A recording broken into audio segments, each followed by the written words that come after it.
کیا دور دراز کے علاقوں میں چاند دکھنے سے روزوں کا، عید کا اور لیلۃ القدر کا فرق ہو سکتا ہے؟ اس کا جواب کیا ہے؟ بعض لوگ بولتے ہیں کہ اگر پھر یہاں الگ عید، وہاں الگ عید، یہاں روزہ الگ شروع ہو رہا، وہاں الگ شروع ہو رہا، لیلۃ القدر کا کیا؟ وہ تو ایک ہی رات ہے نا، تو کیا وہ ایک رات الگ الگ ملکوں کے لیے الگ الگ ہوتی ہے؟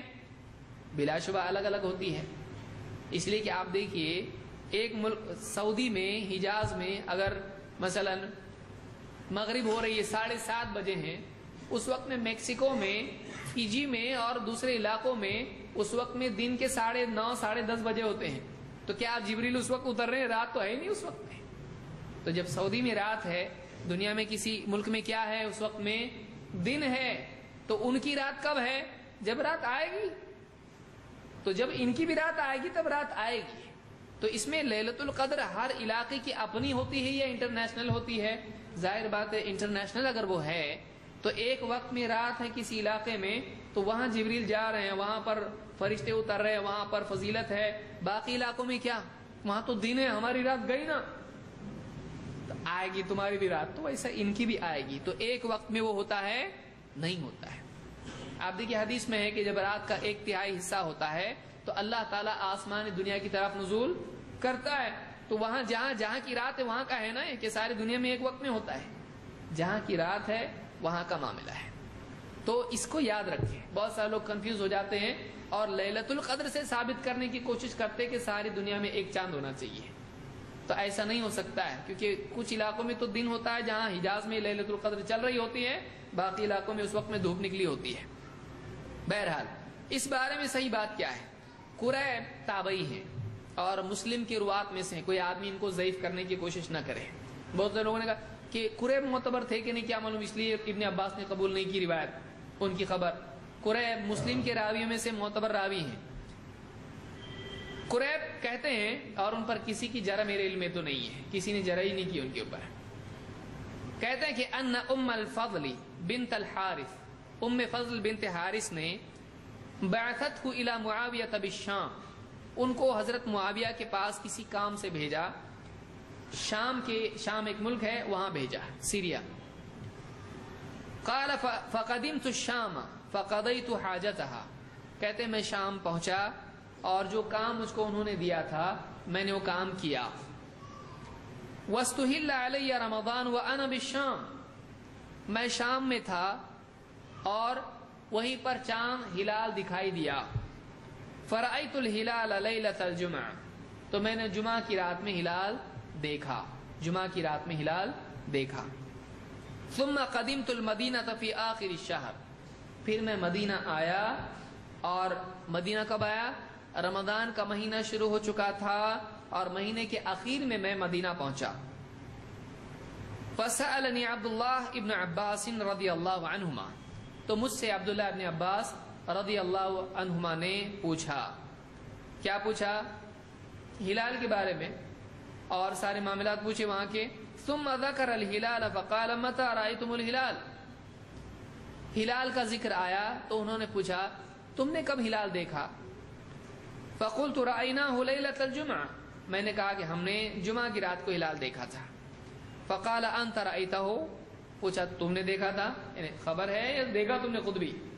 انت رأيته، انہوں نے کہا کہ نعم ورآه الناس وصام وصام معاویہ، کہا کہ ہاں میں نے دیکھا، لوگوں نے دیکھا اور لوگوں نے روزہ رکھے، اور معاویہ رضی اللہ تعالیٰ نے روزہ رکھا، لوگوں نے روزہ رکھا، معاویہ رضی اللہ تعالیٰ نے روزہ رکھا، سب نے روزہ رکھے۔ فقال لكن رأيناه ليلة السبت، ابن عباس نے کیا کہا؟ لیکن ہم نے تو سنیچر کی رات کو دیکھا، تم لوگوں نے کب دیکھا؟ جمعہ کی رات ایک دن پہلے، اور ہم نے کب دیکھا؟ ایک دن بعد، سنیچر کی رات کو۔ فلا نزال نصوم حتى نكمل 30 او نراه، لہذا ہم تو روزہ رکھتے چلے جائیں گے یہاں تک کہ ہم 30 دن پورے کر لیں یا اس سے پہلے چاند دیکھ لیں۔ ہم ہمارے حساب سے روزہ رکھیں گے، ہم لگاتار روزے رکھیں گے یہاں تک کہ ہمارے روزے کتنے ہو جائیں؟ 30، یا پھر اس سے پہلے ہم کو چاند دکھائی دے۔ فقلت اولا تکتفی برؤیت معاویہ وصیامہ، کہتے میں نے پوچھا کہ حضرت معاویہ نے چاند دیکھے اور انہوں نے روزہ رکھا تو آپ کو ان کی خبر کافی نہیں ہے کیا؟ ان کا معاملہ آپ کے لیے خبر پہنچی نا آپ کو، انہوں نے دیکھا چاند روزہ رکھا تو وہاں کی نیوز آپ کو نہیں چلتی کیا؟ فقال لا، ان کا روزہ رکھنا ہم کو کافی نہیں ہے، ہم کو نہیں چلتا ہے.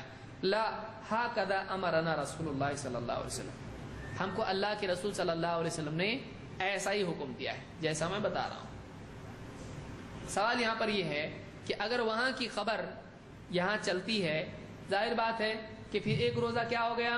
چھوٹ گیا، تو اس کی قضا ہونا چاہیے کہ نہیں؟ نہیں. لیکن ابن عباس کہہ رہے ہیں او ہو اب ایک روزہ قضا کرنا پڑے گا. وہ نہیں کہہ رہے ایسا. کیا وہ کیسا کہہ رہے ہیں؟ ہم روزے رکھتے چلے جائیں گے کتنے؟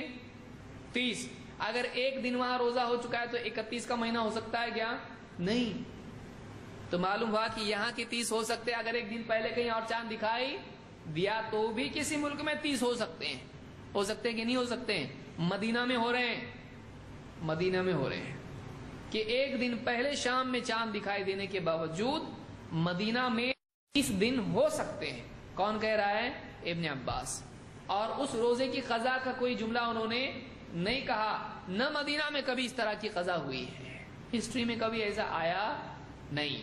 پھر ظاہر بات ہے اگر ایک دن وہ پہلے چل رہے ہیں ایک دن یہ بعد میں چل رہے ہیں تو کیا ان کی تاقراتیں آگے پیچھے ہوں گی کہ نہیں ہوں گی؟ ہوگی. ان کا 21 الگ، ان کا 21 الگ. تو پھر کیا ان کو تاقرات میں ان کو لیلۃ القدر نہیں ملی؟ ابن عباس نے ایسا بولے اس مرتبہ ایسا کرو تم لوگ تاقرات میں مت کرو، تم کیا کرو؟ جفت راتوں میں کرو، کیونکہ لیلۃ القدر ان کی الگ نہیں ہے، اپنی الگ نہیں ہے کی ہے. لہذا ہم کو ان کے حساب سے لیلۃ القدر منانا چاہیے کیونکہ ان کی آڈ نائٹس الگ ہیں. سمجھ میں آ رہی بات؟ انہوں نے اپنے حساب سے چلنے کا، انہوں نے اپنے حساب سے، تو سارا معاملہ الگ ہو جاتا ہے. ان کا الگ ہے، ان کا مدینہ کا الگ ہے.